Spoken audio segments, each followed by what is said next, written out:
India wasn't always a defense powerhouse. In fact, not too long ago, the country relied heavily on imports even during war. But today, India is rewriting its story. From once being the world's largest importer of defense equipment, to now manufacturing and exporting to over 100 countries, this journey has been nothing short of transformational. In this video, let's dive deep into how India pulled off this massive shift. What changed in policy? Who were the key players? And how did startups and private companies suddenly become the engine of our defense growth? Because this isn't just about tanks and missiles. This is about self-reliance, innovation, and national pride. The year was 1999. India was immersed in the Kargil conflict, a grueling struggle high in the Himalayas, where Pakistani forces held elevated positions. Indian soldiers scaled icy ridges under enemy fire for nearly 3 months, and the nation paid the ultimate price, 527 lives lost for a hard-won victory. But after the dust settled came a haunting realization. In the midst of war, India's arsenal was heavily reliant on foreign support. General V.P. Malik, Army Chief during the Kargil War, recently reflected on this. We experienced serious shortages. Western nations, especially the U.S., acted as choke points. Vital supplies couldn't arrive on time. Even equipment from Russia and South Africa was outdated or insufficient. In 1999, a spare parts crunch rendered some of our Bofors guns inoperable. That statement, backed by official interviews and military assessments, highlights the hard truth. India, in the late 90s, was vulnerable not just on the battlefield, but in its supply chains. And in the ever-evolving global order, where friendships shift and priorities change, relying on others to arm your soldiers can be a dangerous gamble. But that was then. In the last 10 years, India has taken one of the most dramatic turns in its defense history. A country that once imported nearly 70% of its defense needs now stands 65% self-reliant.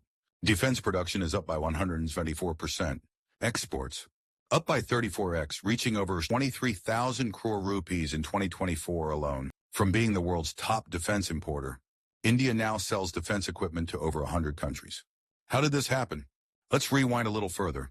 Post-independence, India's defense capabilities were rooted in British-era ordnance factories. These units, while functional, mostly churned out small arms, uniforms, and basic ammunition. Advanced weapon systems, tanks, aircraft, and heavy artillery were all imported, initially from the UK and France, later from the USSR. But this model had flaws. During the 1962 war with China, Indian soldiers were equipped with the Lee Enfield 303 rifle used during World War II. In contrast, Chinese troops had more modern, automatic weapons. Worse, most Indian rifles malfunctioned in freezing high-altitude conditions. This prompted the formation of the Department of Defense Production, DDP, in 1962. Public sector units like HAL, Hindustan Aeronautics Limited, and BEL, Bharat Electronics Limited, were tasked with scaling up indigenous production. But progress was slow. There were multiple reasons. No private participation. Almost all defense work was kept within government PSUs.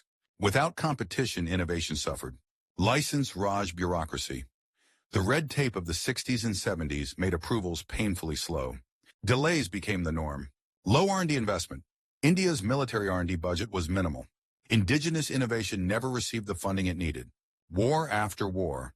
With the 1965 and 1971 wars against Pakistan, the government was forced to prioritize short-term imports over long-term capability building. The result? Between 1960 and 1989, India's defense imports grew tenfold, and by the 2000s, India had become one of the largest arms importers in the world. In 1991, after the collapse of the Soviet Union, India lost a key strategic partner. The time had come to reimagine India's defense strategy.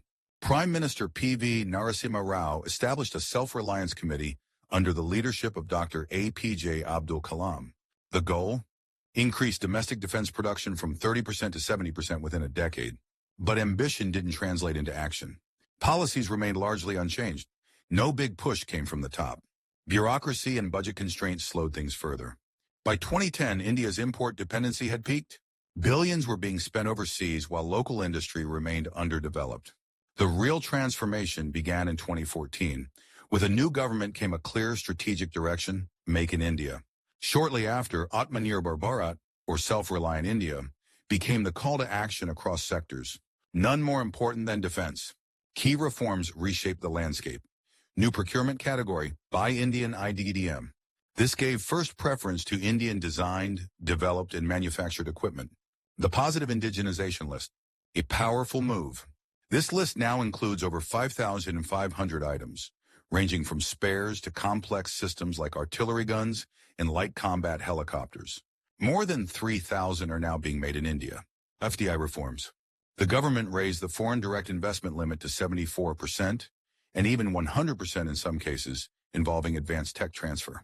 This brought in foreign players, joint ventures, and most importantly, global expertise. By financial year 2025, that number is projected to hit 1.46 lakh crore rupees. That's a 217% jump in a decade. More importantly, India now produces some of its most iconic systems: Tejas light combat aircraft, Arjun main battle tank, Akash surface-to-air missile, Pinaka multi-barrel rocket launcher, and Vikrant, India's first indigenous aircraft carrier. These are not just machines. They are symbols of India's growing industrial and technological strength. India now exports to over 100 countries, including the United States, France, and even Southeast Asian and African nations, looking for affordable, reliable systems. The goal? 50,000 crore rupees in exports by 2029. Interestingly, 60% of all exports now come from the private sector. This marks a complete shift from the old public sector undertaking-dominated model. Perhaps the most exciting part of India's defense growth story lies with its startups. In 2018, the government launched iDEX, Innovations for Defense Excellence, a platform where startups could directly work with the military. Here's how it works. A military unit or public sector undertaking raises a specific problem statement. Startups pitch innovative solutions. If shortlisted, they get seed grants starting at 1.5 crore rupees and going up to 25 crore rupees. If successful, they get full-scale orders. There are already over 600 startups working through iDEX. Some big names include Big Bang Boom Solutions, Chennai, started with a 1.5 crore rupee grant, now executing over 100 crore rupees in orders for the Army.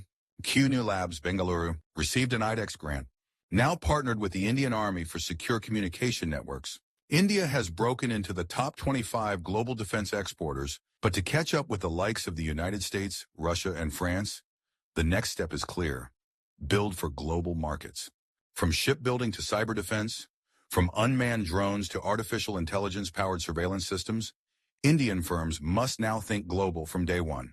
India's journey from relying on World War-era rifles to building its own fighter jets and exporting defense systems worldwide is more than a policy success. It's a story of vision, grit, and long-term strategy.